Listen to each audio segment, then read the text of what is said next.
মাতপুর মনসা মাতার মন্দিরে তৈরি হচ্ছে নতুনভাবে পদ্মফুল, পদ্মপাতা আর উইয়ের ঢিপি। হ্যালো বন্ধুরা, আজকে আমি চলে এসেছি দেবাশিসদার আর্ট গ্যালারিতে। মাতপুর মনসা মায়ের মন্দিরে পদ্মপাতা, পদ্মফুল আর উইয়ের ঢিপি নতুনভাবে তৈরি হচ্ছে এই আর্ট গ্যালারিতে। আর এই মনসা মায়ের মন্দিরে বড় পুজোর সময় কয়েক লক্ষ লক্ষ মানুষ পুজো দিতে আসে। আর এই যে পদ্মফুলটা দেখতে পাচ্ছ, এটা কিন্তু মাটির তৈরি হচ্ছে, তো এটা কিন্তু দেবাশিসদা নিজে হাতে করছে। আর দেবাশিসদা কিন্তু অনেক বড় মাপের একজন আর্টিস্ট। আর এইখানে যে আমি এসেছি, এটা দেবাশিসদার আর্ট গ্যালারি। দেবাশিসদার বাড়িতে মাটির প্রতিমা তৈরির স্টুডিওতে 10 থেকে 12 বছর ধরে আমি মাটির প্রতিমা তৈরির কাজ করে এসেছি। তো অনেকদিন পরে কিন্তু আমি এই আর্ট গ্যালারিতে এলাম, তো ভাবলাম আমি তোমাদের সঙ্গে ভিডিওটা শেয়ার করি। আর এই আর্ট গ্যালারিতে আর্টের বিভিন্ন রকম মডেল, আর্টের বিভিন্ন রকম জিনিস তৈরি হয়। আর এই যে পদ্মপাতাটা দেখতে পাচ্ছ, এটা কিন্তু ডাইস বানানো হয়েছে প্লাস্টার প্যারিস দিয়ে। আর এইদিকে রয়েছে উইয়ের ঢিপি, তো উইয়ের ঢিপিতে প্লাস্টার প্যারিস জমানো হয়েছে। আর এই সবগুলোই মাতপুর মনসা মন্দিরের জন্য তৈরি হচ্ছে।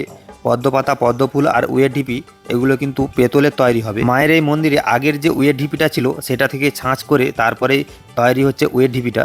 আর এটা দেখো প্লাস্টার প্যারিস ঢালা হয়েছে। আর এটা রাবারের প্রথমে ডাইস বানানো হয়েছে, তারপর প্লাস্টার প্যারিস দিয়ে তৈরি হচ্ছে। আর এই সবগুলো সিমেন্টের তৈরি ছিল, যাতে যুগ যুগ থেকে যায়, সেই জন্য কিন্তু এগুলো পিতলের তৈরি হচ্ছে। তো বন্ধুরা, আজকের ভিডিওটা কেমন লাগলো একটা লাইক দিয়ে কমেন্ট করে জানিও।